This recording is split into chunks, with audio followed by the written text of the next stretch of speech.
ভুবনজিতের জুতো একটি রবিবাসরীয় আনন্দবাজার ছাপা গল্প। প্রতিদিন সকাল সকাল সে হাজির হয় শহরের কেদাদুরস্ত শপিং মলে। জুতো পছন্দ করে, নোটবুকে সেই জুতোর বিবরণ আর দাম লেখে।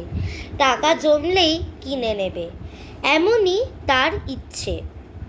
ভুবনজিতের একটাই স্বপ্ন, পৃথিবী ঘোরা। কিন্তু বেকার মানুষের পক্ষে কত দূরই বা যাওয়া সম্ভব? তাই সে কাঁধে ঝোলা, পায়ে চটি গলিয়ে হেঁটে চলে যায় ছায়ানদী গ্রামে। সেই গ্রামে নদীর দুপারে হাজার হাজার গাছ। নদীতে পা ডুবিয়ে ভুবনজিৎ ভাবে, একটা ভালো জুতো কিনে গোটা পৃথিবী ঘুরে বেড়াতে ভালোবাসে যে মানুষ, পা জোড়াই তার ডানার যত্ন না নিলে উড়বে কেমন করে? প্রতিদিন সকাল সকাল সে হাজির হয় শহরের কেদাদুরস্ত শপিং মলে। জুতো পছন্দ করে, নোটবুকে সেই জুতোর বিবরণ আর দাম লেখে। টাকা জমলেই কিনে নেবে, এমনই তার ইচ্ছা। বারবার এটা ভেবেই বাড়ি চলে যায়। আজ মলে ঢুকতেই চমকে গেল ভুবনজিৎ। বিরাট স্ক্রিনে দারুণ এক জোড়া জুতোর ছবি দেখানো হচ্ছে। চারদিকে ঠিকঠিকে ভিড়।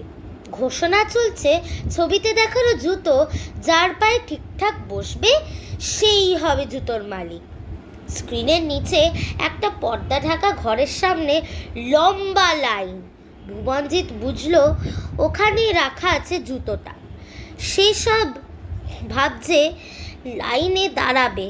এমন সময় হুইল চেয়ারে বসা সংক্রান্ত চেহারার এক বৃদ্ধ ভুবনজিৎকে হাতছানি দিয়ে ডেকে বললেন, এই জুতোটা তোমার পায়ে হবে। ডান পায়ে লম্বা করে আঙুল তোমার ছাড়া আর কারো নেই। অনেক দিন ধরে দেখছি তোমাকে। ভুবনজিৎ একেবারে হতবাক হয়ে গেল। বৃদ্ধ বললেন, আমার কোম্পানি এই অত্যাধুনিক জুতোর আবিষ্কারক। গোটা পৃথিবীর ম্যাপিং করা আছে এতে, আবহাওয়া, ভৌগোলিক গঠন, ইতিহাস ইত্যাদি তথ্য সমেত। নোট নেওয়া, ফটো তোলা, ভিডিও করা, এমনকি ফোনও করা যাবে এই জুতো থেকে। তোমার বিশ্রাম, খাওয়া, ঘোরার সময় অ্যালার্ম বাজিয়ে মনে করিয়ে দেবে এই জুতো। ট্রেনে পা কাটা যাওয়ার আগে এই জুতো পরে সারা পৃথিবী ঘুরে বেরিয়েছি। আর এখন দীর্ঘশ্বাস ফেললেন বৃদ্ধ। ভুবনজিৎ দেখল বৃদ্ধের কথাই ঠিক। স্ক্রিন বসানো চকচকে জুতোটা ঠিক ভুবনজিতেরই পায়ের নম্বরের।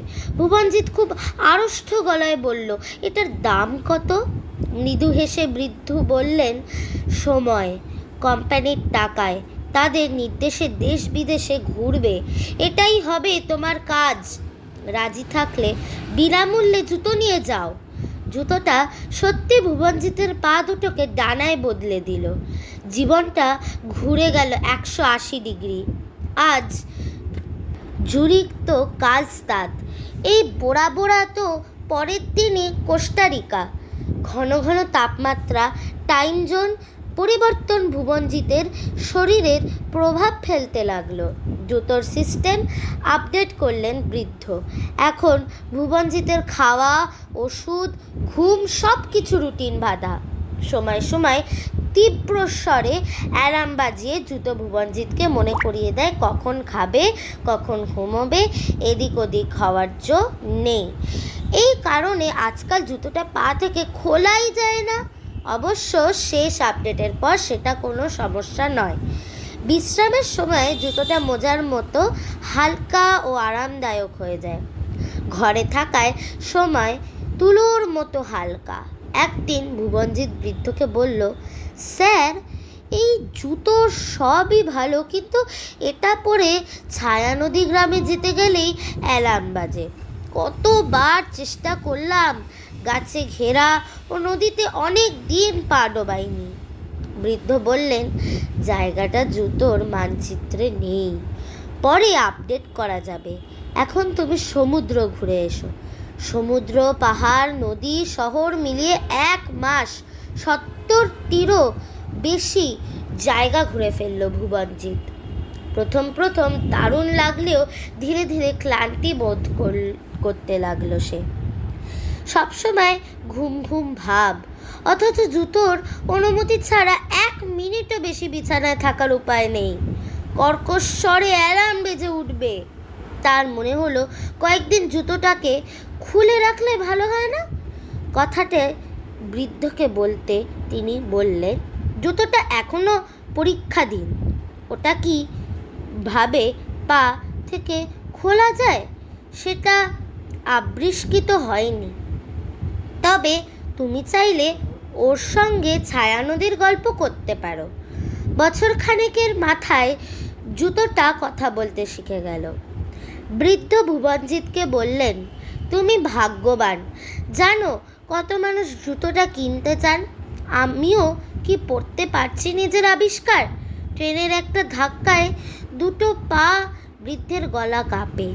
সামলে নিয়ে বললেন, সিস্টেম আপডেটের পর জুতো তোমাকে পায়ে জলের স্পর্শ দিতে পারবে। ছায়ানদীর একটা ডেসক্রিপশন সেট করে নিলে এই গ্রাম যাওয়ার দরকারই পড়বে না। কথাটা শুনে ভুবনজিৎ শিউরে উঠল। ছায়ানদীকে পায়ে এনে ফেলবে এই জুতো? তাকে নিয়ে যাবে না ছায়ানদীর কাছে?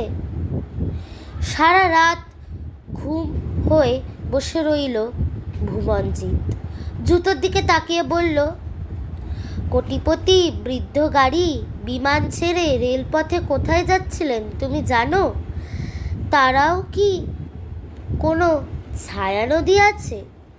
জুতো জবাব দিল না। স্ক্রিনে গোল গোল ঘুরতে লাগলো প্রশ্নটা। ভুবনজিৎ আপন মনেই হাসল। কাছেই রেলপথ, ওই তো ট্রেন আসছে।